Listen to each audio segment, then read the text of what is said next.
Where are Blue's biological parents? Why didn't Blue know how to fly? How old is he really? And what is Blue's real name? His name isn't just Blue. There's so much to talk about when it comes to this guy. So let's get into it. Blue is a blue macaw born in Rio de Janeiro, Brazil, and he loves samba, even though he once said he didn't like it, which is a lie because he always dances when he hears it. In fact, he's enjoyed samba since he was a kid. We first see Blue in this scene, dancing, but he was alone in his nest. There was no one else there. So where are Blue's parents? Well, let's connect some dots here. In Rio 1, Blue and Jewel are said to be the last blue macaws in the world, but then in Rio 2, we see there are many more. Yet, despite there being lots of blue macaws, none of them are Blue's mother or father, or else they would have appeared and recognized him, just like Jewel's father did with her. So, we still haven't found Blue's parents.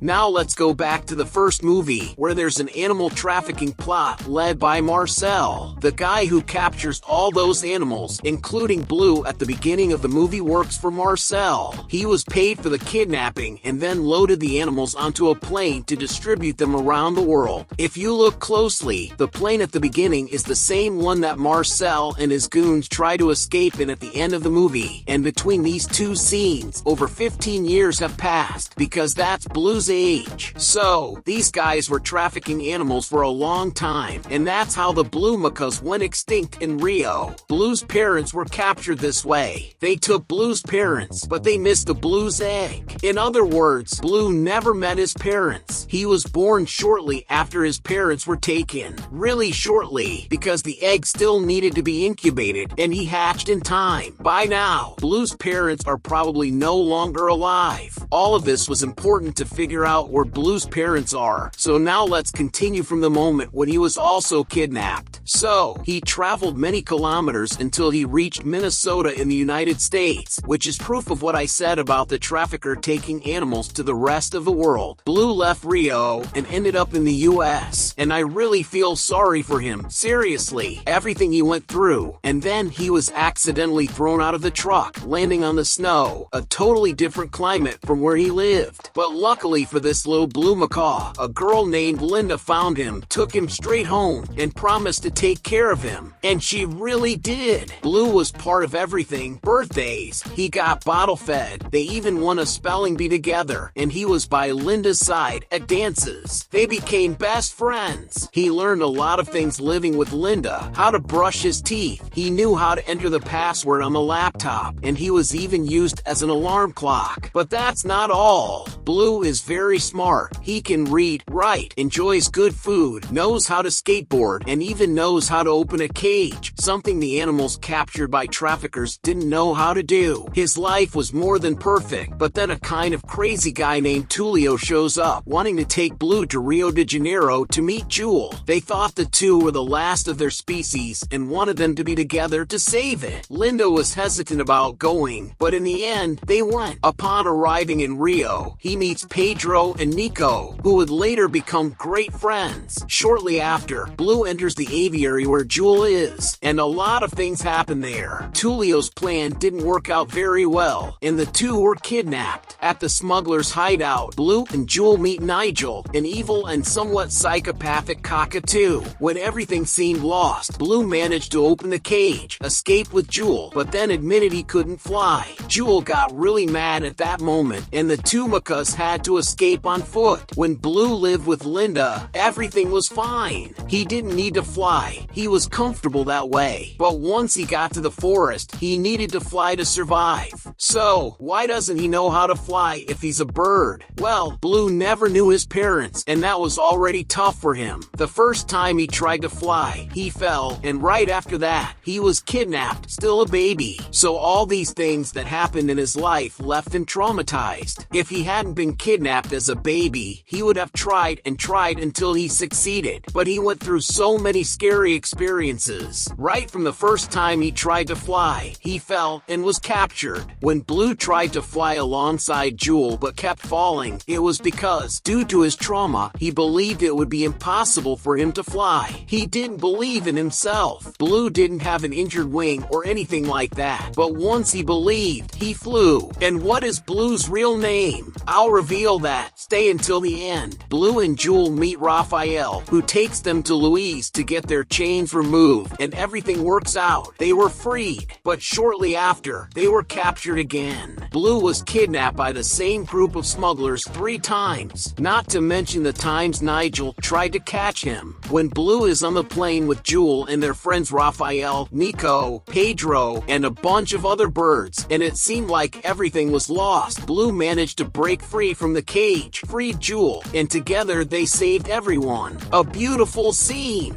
And even when Nigel showed up, Blue handled everything, and he finally learned to fly. For a blue macaw who didn't know anything about the outside world, he did really well. He became a true hero and even got a tribute at Linda's sanctuary. Remember, her library in Minnesota was a tribute to Blue, and so was the one in Brazil. He's that special. Blue is 15 years old. And what is his real name? Blue, just like all of us, has a last name. His name is Tyler Blue Gunderson. You can see it in this scene.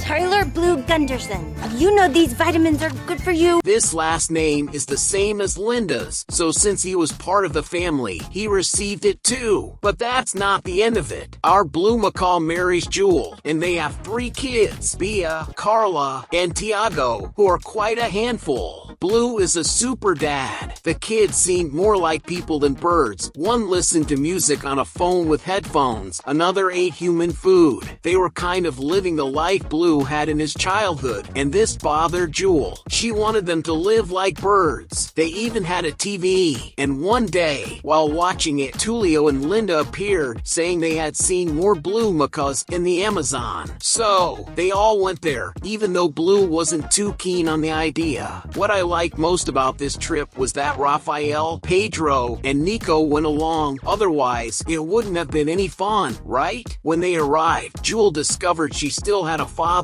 an aunt, and a friend, while poor Blue had to do everything to get his father-in-law to like him. At the same time, he had to deal with his jealousy toward Roberto. Blue was forced to give up his fanny pack, full of human-made stuff, because his father-in-law didn't like it, and to top it off, he got robbed by the little monkeys. Then Blue accidentally crossed into the red macaws territory and ended up starting a war, which, in this case, was a soccer match, which is another thing Blue was really good at. Well, maybe not so much, because he didn't know which way his team was supposed to attack and ended up scoring an own goal, a real beauty. Poor Blue, he struggled to step out of his comfort zone. Even with his clumsy ways, he did everything for Linda and later for Jewel and her family. He managed to become friends with his father-in-law, and they ended up living there, though they spent summers in Rio. I really love Blue. If you like Rio, you'll be happy to know that Rio 3 is on its way. Click here to stay in the loop. And if you're a fan of Blue Sky, did you know Ice Age isn't really for kids? That's right. Click on this video to find out why. Thank you so much for watching, and I'll see you in the next Cine Lovers.